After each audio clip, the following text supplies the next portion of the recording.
మహాగణాధిపతయే నమః. ఓం గురుభ్యో నమః. ఓం శ్రీమాత్రే నమః. పరమేశ్వర స్వరూపమైనటువంటి జ్యోతిష, వాస్తు మరియు ఇతర అనేకమైనటువంటి శాస్త్రములను మనకు అందించినటువంటి మహర్షులకి నమస్కారం. హయగ్రీవ హయగ్రీవ హయగ్రీవేతి యో వదేత్ తస్య నిస్సరతే వాణీ జహ్నుకన్యా ప్రవాహవత్. అరుణాం కరుణాతరంగితాక్షీం ధృతపాశాంకుశపుష్పబాణచాపాం అనిమాదిభిరావృతాం మయూకైః అహమిత్యేవ విభావయే భవానీం. శ్రీమాత్రే నమః. ప్రేక్షకులకి ఆ లలితాంబిక అమ్మవారి యొక్క అనుగ్రహం పరిపూర్ణంగా కలగాలని మనస్ఫూర్తిగా కోరుకుంటూ మనం ఈరోజు చెప్పుకోబోయేటువంటి టాపిక్ ఏమిటి అని చెప్పి చూసుకున్నట్లయితే, మనము ఫిబ్రవరి మాసంలో ఏ లగ్నము వారికి, లగ్నం తెలియని వారు రాశి నుంచి చూసుకోండి, వారికి ఏ విషయాల్లో చాలా బాగుంది, ఏ విషయాల పట్ల కాస్త జాగ్రత్త వహించాలి, మరియు ఏ దేవత ఆరాధన చేసుకుంటే మంచిది అనేటువంటి విషయాలు చెప్తుంది నేనైనప్పటికీ కూడా చెప్పిస్తుంది సాక్షాత్ లలిత అమ్మవారిగా భావిస్తూ, అసలు ఈ గ్రహస్థితి ఎలా ఉంది ఈ నెల. మనకి వృషభ రాశిలో గురువు, మిథునంలో కుజుడు, అదేవిధంగా కన్యలో కేతువు, మీనంలో రాహువు, మన కుంభరాశిలో శని చంద్రులతో ఈ నెల ప్రారంభం అవుతుంది 1వ తేదీ నుంచి. మకర రాశిలో రవి బుధుల యొక్క సంచారం జరుగుతుంది. శుక్రుడు కూడా మనకి మీనరాశిలో ఉన్నాడు.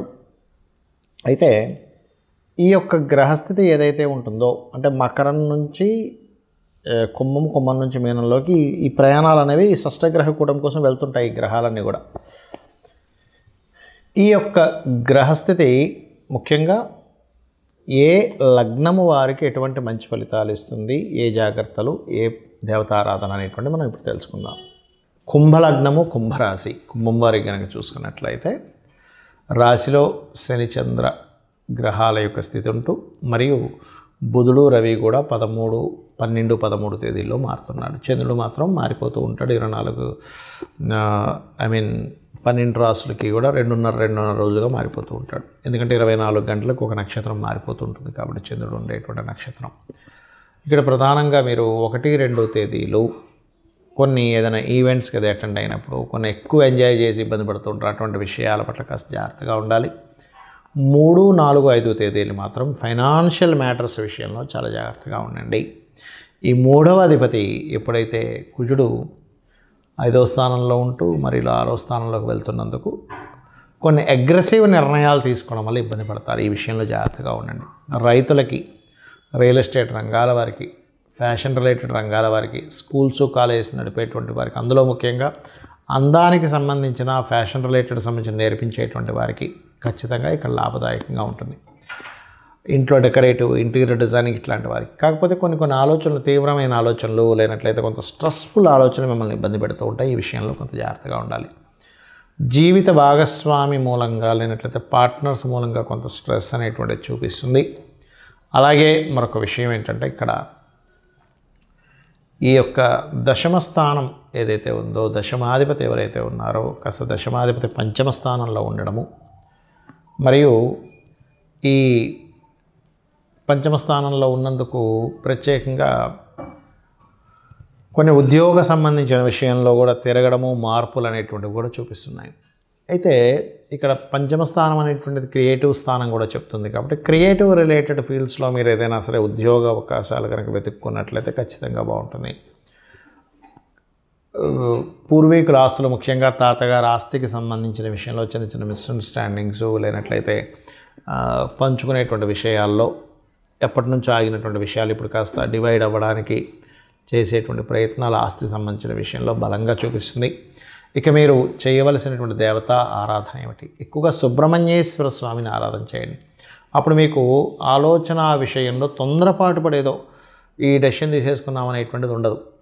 అది ఒకవేళ మీరు ఇమీడియట్ యాక్షన్ తీసుకున్నా అది ఇబ్బంది పడకుండా ఉంటుంది. సహజంగా మీరు ఏంటంటే ఎక్కువ విష్ణు ఆరాధన చేయాలి. కుంభలగ్నం వారు కుజుడు వచ్చి చేరాడు కాబట్టి నరసింహస్వామి ఆరాధన, లేనట్లయితే వారాహి అమ్మవారి అష్టోత్తరము, సుబ్రహ్మణ్యేశ్వర స్వామి ఆరాధన, ఇవి చాలా చక్కటి ఫలితాలు ఇస్తుంది. దీంతోపాటు కుజకేతు గ్రహాల దగ్గర దీపారాధన, గోవులకి క్యారెట్లు, బెల్లము తినిపించండి, అన్ని విధాలు బాగుంటుంది. చాలామందికి ఎన్నో రెమెడీస్ చేస్తుంటారు. ఏ రెమెడీస్ చేస్తున్నా సరే అది ముందుకి కదిలినట్టే కదిలి ఆగిపోతూ ఉంటుంది. అది ఎందుకు అనేది అర్థం కాదు. దానికి కారణం మనం చూడండి, ఒక తలనొప్పి ఉంది మనకి, తలనొప్పికి సంబంధించినటువంటి ఔషధం టాబ్లెట్ వేసుకుంటేనే మనకు తగ్గుతుంది. కడుపు నొప్పికి ఒకటి, తలనొప్పికి ఒకటి, లేనట్లయితే అజీర్ణ వ్యాధి అయితే ఒకటి, జ్వరానికి అయితే ఒకటి, ఇంకో దానికి మనకి వైటమిన్స్ సంబంధించినవి ఎలా అయితే వేరువేరుగా ఉంటాయో, మొట్టమొదటిగా మనకున్న సమస్యని తీర్చడానికి ఏ గ్రహానికి చేసుకోవాలి, ఏ దేవతారాధన చేసుకోవాలని ముఖ్యంగా తెలుసుకోవాలి.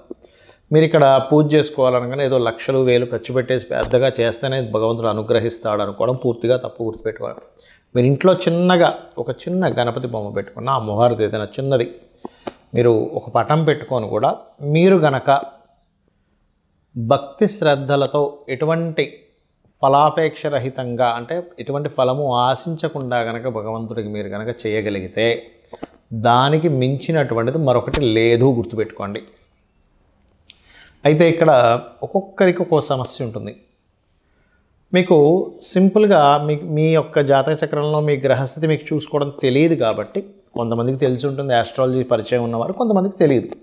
తెలిసిన వారు అదృష్టవంతులు, ఎందుకంటే వారు చూసుకొని చక్కగా వారు ఆ చిన్న రెమెడీస్తో బయటపడగలుగుతుంటారు. తెలియని వాళ్ళకి ఏమిటి అంటే, మీ జన్మజాతకంలో ఉదాహరణకి శని పాడయ్యాడు, లేదా ఉద్యోగ సంబంధించిన విషయంలో ఎక్కువ ఇబ్బంది పడుతున్నారు అనుకోండి, చక్కగా ఏం లేదు, లలిత అమ్మవారి పటం పెట్టుకొని ఓం శ్రీమాత శ్రీ మహారాజ్ని శ్రీమత్ సింహాసనేశ్వరి నమః అనుకుంటూ కుంకుమతో ఇలాగ వేయడం, పూజ చేయండి.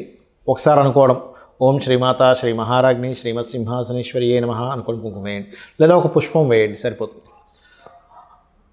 ఉన్న ఉద్యోగంలో ఇంకా ఇంప్రూవ్మెంట్స్ రావాలి, ఓం మాణిక్య మకుటాకార జానద్వై విరాజితాయ నమః చేసుకోండి, సరిపోతుంది. లేదండి అనారోగ్య సమస్యలతో ఎక్కువగా బాధపడుతున్నాము అనుకునేటువంటి వారు ముఖ్యంగా సూర్య భగవాను చూస్తూ ఓం సర్వవ్యాధి పరసమని సర్వమృత్యు నివారిణి అగ్రగణ్య అచింత్య రూప కలికల్మషనాశినే నమః చేసుకోండి, సరిపోతుంది. పేరు ప్రఖ్యాతలు రావాలి, సూర్య భగవాన్నే చూస్తూ ఓం భానుమండల మధ్యస్థ భైరవీ భగవాన్నే నమః. అయితే మీరు చేసేటప్పుడు సూర్యుల్లో అమ్మవారు ఉంది అనేటువంటి భావనతో చేయండి. ఇంట్లో పూజ చేసేటప్పుడు అక్కడ ఏదో పటం ఉందని కాదు, సాక్షాత్ అమ్మవారు అక్కడ ఉంది, ఆ అమ్మవారికి నేను చేస్తున్నాను అనేటువంటి భావనతో చేయండి, ఖచ్చితంగా ఫలితం వస్తుంది. ఏమి ఆశించకుండా మీరు చేయండి, ఆటోమేటిక్గా ఫలితం వచ్చేస్తుంది. పంచోపచార పూజ అంటుంటారు, తెలుసు కదా, గంధము, పుష్పము, దీపము, ధూపము, నైవేద్యము, ఏ నైవేద్యమైనా పెట్టచ్చు. గుర్తుపెట్టుకోండి, ఇదే పెట్టాలి ఇది పెట్టకూడదు అనేది ఏమీ లేదు. మీ భక్తి శ్రద్ధలతో శ్రీకృష్ణ పరమాత్మ చెప్పాడు ఏంటి, మీరు ఫలాపేక్ష రహితంగా ఫలమైనను పుష్పమైనను పత్రమైనను ఉదకమైనను మీరు ఏది సమర్పించినా కూడా నేను ప్రీతితో స్వీకరిస్తున్నాను అన్నాడు ఆయన. కాబట్టి అలా పెట్టండి, ఖచ్చితంగా తీసుకుంటాడు స్వామి. మరి అదేవిధంగా మరి కొంతమందికి వివాహం అవ్వదు, అలాంటి వారు తెల్లటి పుష్పాలు ఎర్రటి పుష్పాలు తీసుకొని అమ్మవారి ఫోటో దగ్గర, లేకపోతే యంత్రం ఉంటే యంత్రం దగ్గర చక్కగా మీరు యంత్ర సంబంధించిన కూడా కొన్ని చెప్తాను నేను మీకు తర్వాత వీడియోలో. అక్కడ చక్కగా ఏం చేస్తారంటే మీరు ఒక్కొక్క పువ్వు వేస్తూ ఓం కామేశబద్ధ మాంగళ్య సూత్రశోభిత కందరాయే నమః అనుకుంటూ చేయండి. లేదండి మా దగ్గర పుష్పాలు దొరకట్లేదు, లేకపోతే అంత పొద్దున్నే లేదు అంటే అక్షింతలు వేసుకుంటూ కూడా చేయవచ్చు, అందులో ఎటువంటి సందేహం లేదు. మరి అదేవిధంగా వివాహ జీవితం బాగాలేదు, అలాంటి వారు చక్కగా మీరు ఓం శివకామేశ్వరాంకస్త శివా స్వాధీన వల్లభాయే నమః చేసుకోండి. లేదంటే బిజినెస్లో మేము రాణించలేకపోతున్నాము, అటువంటి వారు ఓం ఇంద్రగోప పరిక్షిప్త స్మరతూనా భజంగికాయై నమః. ఫైనాన్షియల్ గ్రోత్ రావాలి, ఓం సంపత్కరీ సమారూఢ సింధుర వ్రజ సేవితాయే నమః. ఆ రకంగా మీరు ఎంత చేసుకుంటూ ఉంటే అంత చక్కటి ఫలితాలు మీకు రావడం జరుగుతుంది. అలాగే మరి కొంతమందికి అప్పులు ఎక్కువగా ఉంటాయి, వాళ్ళ రేపు అప్పుల బాధలు చాలామంది పడుతున్నారు. ఓం అపర్ణాయే నమః అని చక్కగా బిల్వ దళాలు కనుక మీ దగ్గర ఉంటే ఒక్కొక్క బిల్వ దళంతో అమ్మవారి దగ్గర పెడుతూ ఒక పుష్పము బిల్వదళం కలిపి చేయండి, ఖచ్చితంగా మీరు అప్పుల బాధల నుంచి బయటపడతారు.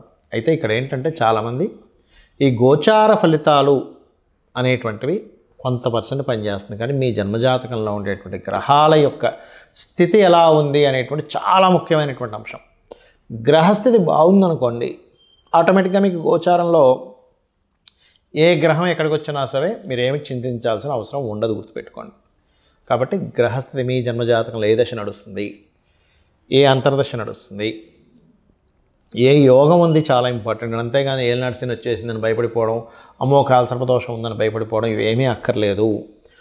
ఇంకా అన్నిటికంటే ముఖ్యంగా చెప్తాను, మీకు ఏ గ్రహస్థితి ఉన్నా ఎలా ఉన్నా అమ్మవారిని నమ్ముకొని, అమ్మ నువ్వు ఉన్నావు నాకు చాలా ధైర్యం, నా పని నేను ధర్మంగా చేసుకుంటూ వెళ్తూ ఉన్నాను అనుకునేటువంటి వారికి అమ్మవారి రక్ష 100% ఉంటుంది. ఏమీ భయపడాల్సిన పని లేదు. శ్రీమాత్రే నమః.